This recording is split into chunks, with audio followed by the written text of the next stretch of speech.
is Difa. I will storytelling about the Legend of Sangkuriang. Okay.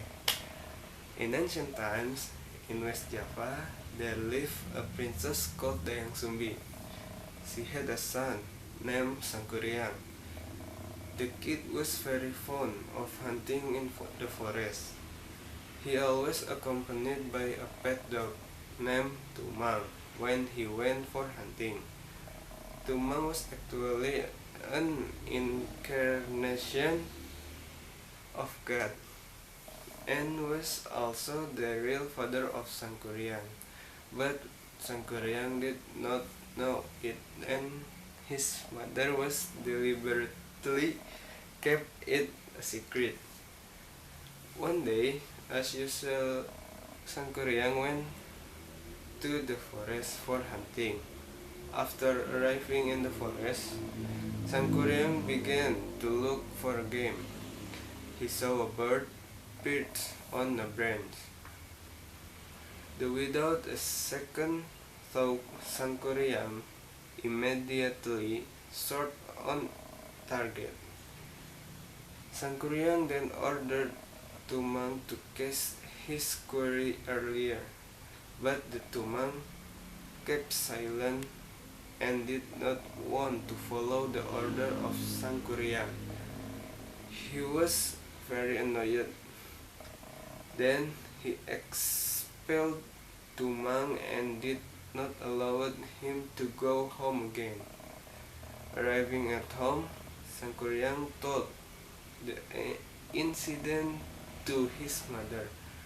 Upon hearing the story of his son, Dayang Sumbi was very angry. They picked up a spoon of rice and banged on Sangkuriang's head.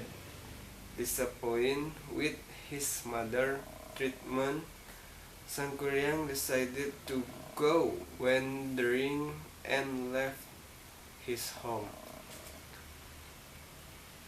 After the incident, Dayang Sumbi regretted her actions.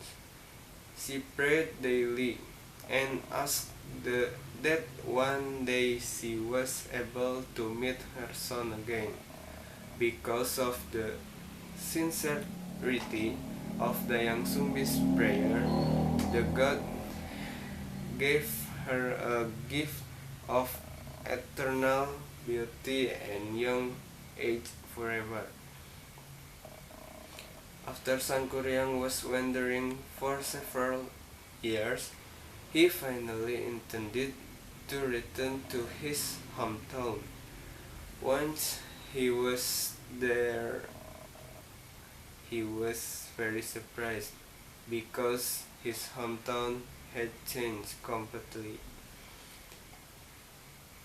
Sangkuriang's happiness increased when he met a very beautiful woman, Dayang Sumbi. Fascinated by the beauty of the woman, Sangkuriang immediately proposed her. Finally, Sangkuriang's proposal was accepted by Dayang Sumbi, and she agreed to be married in the near future. One day, Sangkuriang asked permission of his wife to hunt in the forest. Before leaving, he asked Dayang Sumbi to tighten and to tidy up his boat. Dayang Sumbi was surprised because when she loosened the headband Sangkuriang, she saw a scar. The scar seemed like his son's. After asking Sangkuriang about the cause of the wound, Dayang Sumbi's surprise grew increasingly because it was true that her husband was her own child. Dayang Sumbi was very confused because it was impossible to marry her our son. After Sangkuriang came home for hunting, Dayang Sumbi tried to talk to talk to Sangkuriang.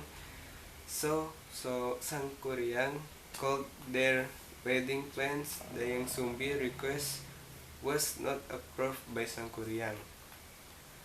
Dayang Sumbi thought how to make their marriage never happen. After thinking hard, finally Dayang Sumbi found the best way. She proposed two conditions to Sangkuriang.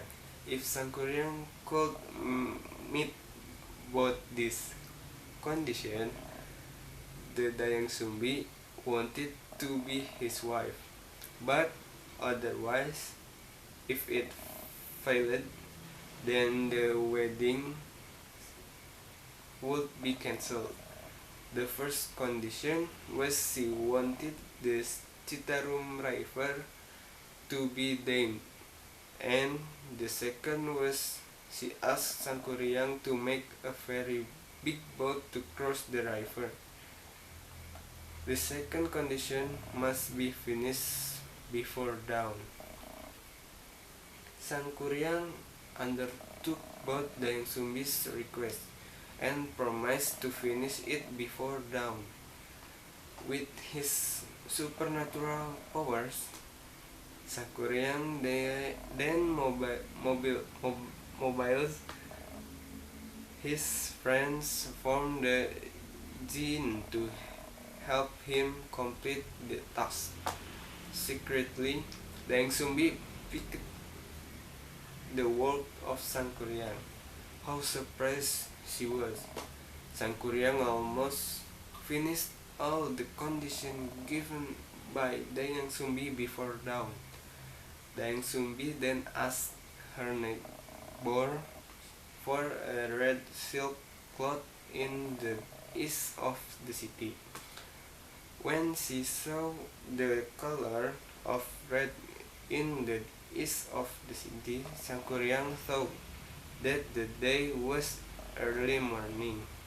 Sangkuriang immediately stopped his job and felt unable to meet the requirements proposed by Dayang Sumbi.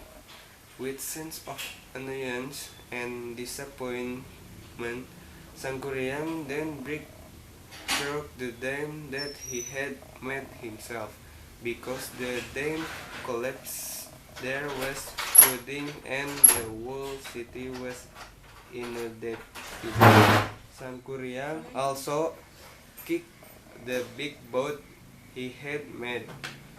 The canoe floated and fell face down then into a mountain called Tangkuban Perahu.